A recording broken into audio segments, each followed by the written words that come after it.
जय श्री कृष्णा। राधे राधे। हमारे हिंदू समाज में हर व्यक्ति पूजा पाठ करता है। पूजा ना भी करे तो उसके घर में एक भगवान की तस्वीर जरूर होती है, जिसको वो रोज़ कम से कम घर से बाहर निकलने के पहले सुबह शाम नमन जरूर करता है, प्रणाम जरूर करता है, ताकि भगवान उनके जीवन के कष्टों को दूर करे और घर में खुशियाँ भरे, मानसिक सुकून दे। आखिर हम भगवान के पास आते क्यों हैं? मानसिक शांति के लिए। चाहे घर हो या बाहर, आप जहां रोज एक ही समय पर नियत समय पर प्रार्थना करना शुरू कर देते हैं, वहीं पर निगेटिव एनर्जी भाग जाती है, पॉजिटिव एनर्जी आ जाती है। और आप अपने घर में पूजा पाठ तो करते ही होंगे। पूजा पाठ करने से आपका मनोबल ऊंचा रहता है। हर समय आपके साथ एक पॉजिटिव एनर्जी होती है। भगवान का हाथ होता है आपके सर पे। घर के एक हिस्से में भगवान के लिए स्थान जरूर बनाया जाता है, लेकिन कई बार आपके द्वारा की जा रही पूजा का फल आपको मिलता ही नहीं। तो आखिर आपकी पूजा करने में कमी है, या कहीं कोई ऐसा वास्तु दोष है जो आपकी पूजा को स्वीकार होने ही नहीं दे रहा? तो घर में बने जो मंदिर है, चाहे वो आप कहीं भी पूजा करें, मंदिर यानी जहाँ भगवान का स्थान है, जहाँ पर आप दिया जलाते हैं, तो वो स्थान कैसा है और कौन सी वस्तु ऐसी है जो मंदिर में भूल कर भी नहीं रखनी चाहिए, वरना आपकी पूजा स्वीकार ही नहीं होगी। देखिए, पूजा हमेशा वास्तु की बात करें तो घर के ईशान कोण यानी उत्तर पूरब दिशा की ओर करें तो यह सर्वोत्तम माना जाता है। अगर घर में बना जो आपका मंदिर है वास्तु के विपरीत हो, मंदिर नहीं भी है, आप कहीं भी पूजा करते हैं, तो अगर आप वो सही जगह नहीं है तो मन भी आपका पूजा में नहीं लगेगा और इसका लाभ भी नहीं मिलेगा। अब ऐसे में कुछ वास्तु टिप्स जो आपके पूजा को के जो आप पूजा करते हैं जब भगवान को, तो आपकी पूजा जल्दी स्वीकार होगी। इसके लिए सबसे पहली बात तो एक भगवान की मूर्ति एक ही रखें, दो ना रखें। दूसरी, भगवान गणेश की 3 प्रतिमा, 3 मूर्ति पूरे घर में नहीं होना चाहिए। सिर्फ पूजा स्थान में नहीं बल्कि घर में होना ही नहीं चाहिए। 2 बस बहुत है। एक आप अपने घर में मूर्ति रख सकते हैं जहाँ पूजा करते हैं, और कहीं पर तस्वीर भी लगा सकते हैं। नहीं तो शुभ कार्यों में अड़चने आएंगी, बनते बनते कार्य आपके बिगड़ने लगेंगे। वास्तुशास्त्र के अनुसार घर के मंदिर में कभी भी टूटी फूटी हुई मूर्ति या तस्वीर है बहुत पुरानी हो गई है, ऐसे तस्वीर की मूर्ति की पूजा ना करें, वरना नकारात्मकता बढ़ेगी और देवता भी नाराज होंगे। घर के जो मंदिर है, जो पूजा स्थान है, हमेशा उत्तर पूर्व दिशा में ही बनाएं।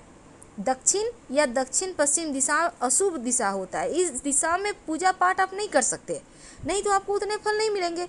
और घर के मंदिर में 2 शंख मत रखिए। आप अब जैसे बहुत सारे घरों में होता है कि आप एक शंख स्थापित कर देते हैं, एक बजाते हैं। देखिए, जो स्थापित कर दिए वो तो ठीक है, पर बजाने वाला एक साथ ना रखें, उसे हटाकर कहीं अलग से रखें। तो घर के मंदिर में 2 शंख एक साथ नहीं रखना है। वास्तु के अनुसार मंदिर जहाँ पर आप भगवान की पूजा करते हैं आसपास शौचालय मत बनवाइए।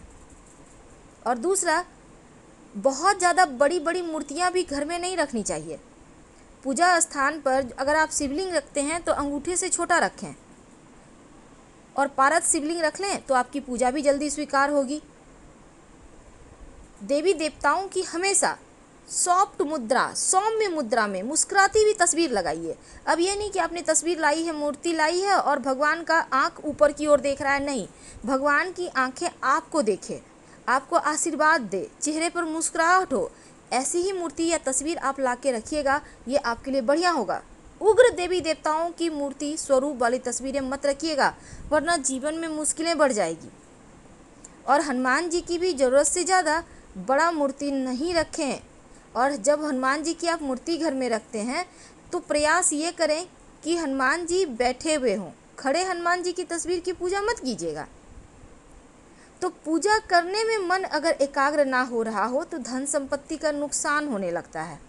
भूल कर भी आप अपने स्टोर रूम में पूजा का स्थान मत बनाएं, और ना ही बेडरूम में आप पूजा करें। तो आप भूल कर भी पूजा की अलमारी ऐसे स्थान पर भी ना रखें जहाँ पर कबाड़ है। इन चीज़ों से आपको बचना चाहिए। अब जैसे कि आप घर में रोज़ मंदिरों में फूल चढ़ाते होंगे, तो भगवान की पूजा के फूल आप ये नहीं कि बासी पड़े हुए हैं घर के कोने में रखे हुए, ये सही नहीं है। आप उनको हटाइए, कोशिश करें कि शाम के समय ही हटा दें, क्योंकि जो सूखा हुआ पुष्प है वो परेशानी को, दरिद्रता को, गरीबी को, अकाल मृत्यु, मंगल दोष जैसी समस्याएं पैदा करता है, इसलिए उनको तुरंत हटाइए। पूजा घर में मूर्तियों को लेकर ये भी नियम है कि गृहस्थ लोगों को बड़ी मूर्तियां मंदिर में अपने घर में नहीं रखना चाहिए। और पूजा घर में भूल कर भी अपने पितृ देवों की तस्वीर मत लगाइएगा। शास्त्रों में इसे भी अच्छा नहीं माना जाता, क्योंकि पूर्वजों की तस्वीरें मंदिर में लगाने से सही नहीं होता। आप अपने घर के दक्षिणी दीवार पर लगाइए ताकि पितर प्रसन्न हो, लेकिन मंदिर में मत रखिएगा। तो मंदिर में रसोई घर भी मत बनाइए, क्योंकि वास्तु के अनुसार भी ठीक नहीं है ये। और शंख को भगवान विष्णु का प्रतीक माना जाता है, इसीलिए हमेशा इसको बदलिए मत, बल्कि शंख को आप रोज़ बजाइए, सुबह 3 बार, शाम में 3 बार। अगर आप लड्डू गोपाल की पूजा करते हैं तो उनकी सेवा कीजिए, उनको रोज़ स्नान करवाइए, वस्त्र बदलिए और कम से कम प्रतिदिन उनको 3 प्रहर में कम से कम भोग और प्रसाद जरूर उनको अर्पित कीजिए। अगर लड्डू को गोपाल को लेकर आप कहीं जा रहे हैं तो आप लेकर जाइए, उन्हें घर में बंद करके मत जाइएगा, क्योंकि उन्हें बिना भोजन कराए आप खा भी नहीं सकते। इसलिए जो व्यक्ति नियम करते हैं उनके घर में देके जाइए उन्हें। अब जैसे शिवलिंग रखिएगा तो शिवलिंग आप हमेशा ही अंगूठे से छोटा ही रखें। घर में नुकीली चीज़ें मत रखिए, धारदार चीज़ें भी मत रखिए, नहीं तो आपकी पूजा का पूरा फल भी आपको नहीं मिलेगा, मन भी एकाग्र आपका नहीं रहेगा। और अंत में जब आप पूजा करते हैं तो एक निश्चित समय पर रोज किया करें, तब आपकी प्रार्थना जल्दी स्वीकार होती है। मोर पंख अपने पूजा स्थान पर जरूर रखिए। माना जाता है मोर पंख रखने से घर में सकारात्मकता आती है और भगवान श्री कृष्ण को मोर पंख बहुत प्रिय है, तो आप भगवान श्री कृष्ण के माथे पर सजा कर रखें। मोर पंख रखने से घर में कीड़े मकोड़े वगैरह भी नहीं आते। गंगा जल, हिंदू धर्म में गंगा जल को बहुत पवित्र माना जाता है और हर घर में पूजा स्थान पर गंगा जल भी होता है। तो मंदिर में गंगा जल रखने से माँ लक्ष्मी की विशेष कृपा होती है। लेकिन जब भी आप गंगा जल रखें तो चांदी या पीतल के बर्तन में रखें, घर में सुख शांति बनी रहती है। शंख तो आपको रखना ही है और शंख से आप जल भी भगवान श्री हरि को अर्पित कर सकते हैं।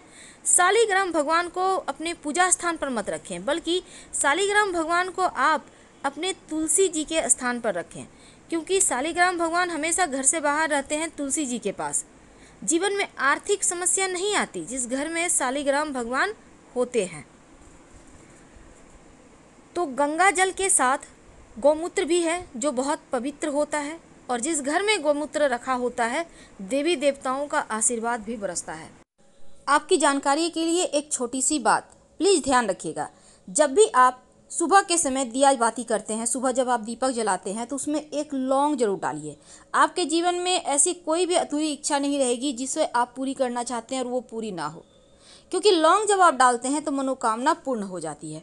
और शाम में जब दिया बाती करेंगे तब सरसों के तेल का दीपक हो या घी का, ये आप क्या जलाते हैं आपकी मर्जी है, लेकिन गुरुवार के दिन छोड़कर बाकी दिनों में आप सरसों के तेल का या तिल के तेल का दिया जला सकते हैं। कोई भी चीज़ का दीपक जलाएं, लेकिन दिया में अगर एक चुटकी पीली सरसों या काली मिर्च डाल दें, क्योंकि काली मिर्च एक दाना भी डाल देते हैं तो शत्रु शांत रहेंगे। अगर पीली सरसों डालते हैं तो अतृप्त आत्माएं आपको परेशान नहीं करेगी। यानी कई बार घरों में डर भी लगता है जैसे पीछे कोई है या आपने बुरे सपने देखे, तो ऐसा कुछ आपके घर में हो रहा है तो आप पीली सरसों डालकर शाम में दिया बाती करना शुरू कर दें, आपकी मुश्किलें समाप्त हो जाएगी। फिलहाल आपसे विदा लेते हैं। जानकारी अच्छी लगे तब लाइक कर सब्सक्राइब करें और कमेंट में हर हर महादेव जरूर लिखें।